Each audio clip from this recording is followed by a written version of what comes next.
I run a small company with another colleague. We've done international research for more years than we really admit to. So I'm not quite sure which way to go about this and how to go and get it or how to do it, but getting it is hopefully the operative thing. I mean, the moment is everything's global these days, so in a way, organically, that's where a lot of us need to go to keep going with a lot of companies, with a lot of sectors. Tesco is not one of my clients, I'm sure it's not. But these are, I went and looked at our client list, and these are where the head offices are. The Basel one is a bit of an exaggeration because we like to work for them, but we don't. As I went through, I thought, well, actually, it is true that we work for companies who are located outside of the UK, and you probably read that Mars is moving to Geneva at the moment. Nestle's moved all their people to Geneva.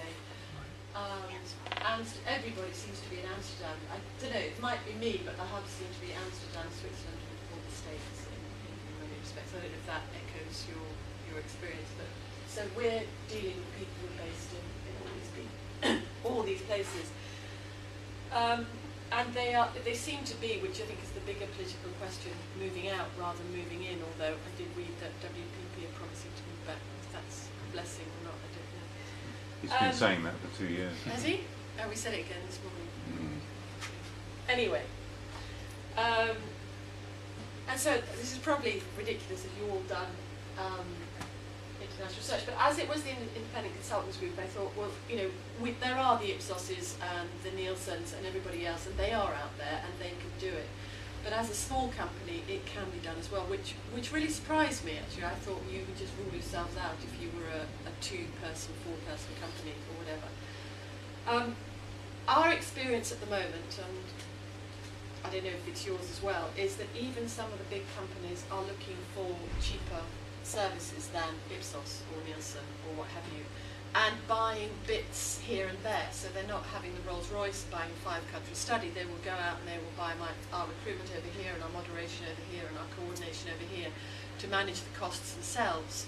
So we found that has worked for us. And so we sometimes provide just moderation or executive services against recruitment brought in different markets.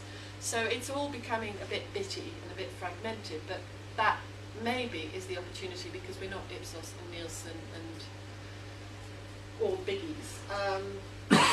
And because some of us, I have been doing it for a long time and I'm old, you know, they don't get the juniors, and they do all complain still that you go in and you know, somebody makes a presentation, somebody does the sale, and then you get the younger person, which we've all heard. And a lot of people value British researchers, rightly or wrongly, qual researchers that are not American moderators. And I'm told we're valued, so we should go out and say this. So here, and why not you, but you're already doing that, so I feel a bit foolish now. But the other problem we keep coming across is rosters. They all have them, and they're really difficult to get on. And I have no answer for that other than keeping trying. We've been trying at one for years, and we just failed again. But we're going to try. So, but rosters is a real issue, and I have no answer, so maybe I'll throw that out to people of how to get on rosters. But sometimes it's you know, the person moving into the role wants to take you with them. You know the company from one country, and you can take that over to another. So our experience, and again I'll look to you to comment and share, is that even the big companies and even the international companies are looking for more value.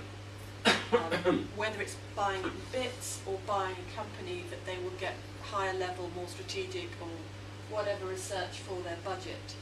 And often I find that a lot of the people this might be me, but you know, they're all quite young now, so sort of the girlies at P&G who are 24 sometimes don't like to admit it, but they quite like you because you can come in and you've been there and you've done it, and you can you know, it sounds very pejorative, I don't mean it, but you know, a lot of them are 2 or 3 years out of university and much more brilliant than I would have ever been at 25, 26, but now they do actually sometimes want the experience that you've been around the block with brands.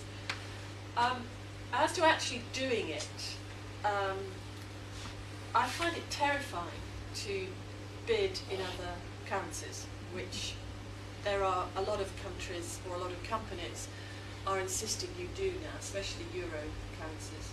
And I do loads of sleep over it, and I do have a bank account with lots in. And I do, at the moment, not know what to do, and all of this sort of thing. And I do think as independents, we tend to cost it too tightly. And I've been there and I've done that, because you think, well, a bit more effort, I can undercut and I can do this. But in international research, it can sort of bite you in the bum, because you can't just put in the physical effort yourself to save the day, because you're subcontracted here and you're travelling there. And I don't know if this is all what's useful to hear or not, but the logistics and the money is scary. It's not that it can't be done, it's just terrifying, especially when the euro at the moment, it's just very scary. And I don't have an answer, so again, perhaps I'll put it out to all of you as to what the answers are.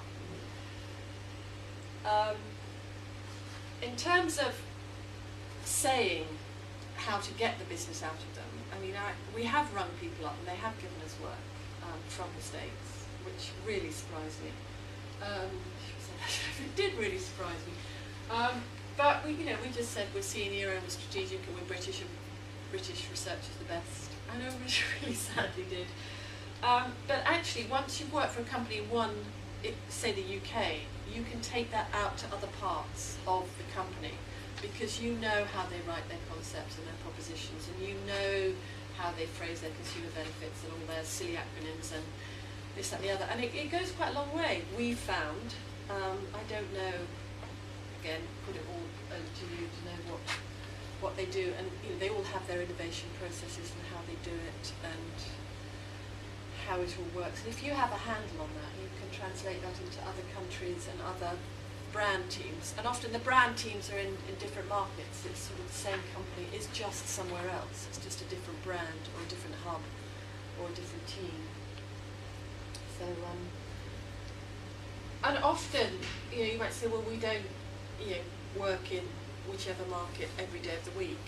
But I come to the point of saying, well, actually, you don't have to pretend that you're working out in Mongolia every week. You can just say, well, you know how to get the best out of a market by knowing people there, or making it sound like you know people there, knowing individuals. And I think the ICG are really good at passing on people they've worked with and making those contacts, which I think is a real strength, rather than having to go to Nielsen's local office or whoever they are. And actually, by having a process that you get the best out of the market and the translators and the moderators and the analysis and the market knowledge, which now you've got your sector information on the UKT. Next time I write a proposal, I should be straight there to find out about different things. But really, I suppose that was, I throw it over to you, how the other ways that you've managed to get into clients abroad, or in proposals convince them that you know their market inside out when you don't necessarily know it as well as you'd like to. And this is really my last point, so I've raced through this even quicker, because Claire told you 15 minutes. No, really, when you are, a lot of the brands are global, and I think when I was listening to Dermot, thinking you sort of have a strategy to go after a market or a sector or whatever, we're very opportunistic. We go for the global brands, or we go for the brand companies, and brands are often global, or they are within the markets they are in. But often, certainly the work I do, and I've heard about some of the internet work that you've done, is you are looking for a global answer, and you have got the market differences, which I'm sure we all know. And the reason I put this example up, because we did a project on motherhood, and you would think that of all the things in the world, motherhood, parenthood, is a fairly, similar commodity, as it were. And actually it would seem to be very different in the ways that you have to communicate with them to get them to listen to you, or the things that they're going to respond to.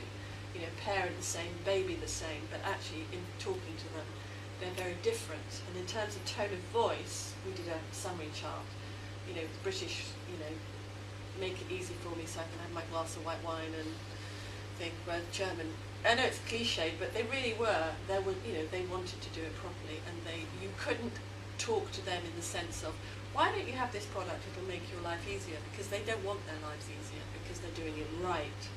Whereas, you know, in Russia it would say, no, don't leave me that, but actually I'm going to go out and prove to everybody that I have a cleverer baby, because while we're using this product, we're going to be having coaching for the child in deportment or something. You know, it really sounds a silly example, but you can really break them apart. So in terms of analysis and what you can offer back, it's at two levels. I think that's all I had to say, but I'm sort of looking at you thinking you all know probably more than me on this. And the last slide is certainly in Europe is instead of charging fortune, EasyJet is really quite cheap. I mean, I've booked tickets months ahead of time and then never used them because it's very cheap, and for 60 quid you may as well have one and try and set up a meeting and then not go. On the other, so I mean, you know, if you're booking the day before, it's hundreds of quids, but if you're speculative and set some stuff up, why not for in 90 quid? It doesn't really matter if you aren't ultimately successful. So I suppose the last... True for BA as well if you want to book once. Well, yes. Years ahead. And Eurostar too. And Eurostar, well, whatever, but that's, yes, exactly. So we've done that, we've gone off and seen people and sort of said, can we come and see you because we're there anyway? And sometimes we've drawn a blank and we've wasted a ticket. And I was thinking in terms of sort of things like an export drive, and you know, what's the difference for a small companies like us between a jolly and an export drive?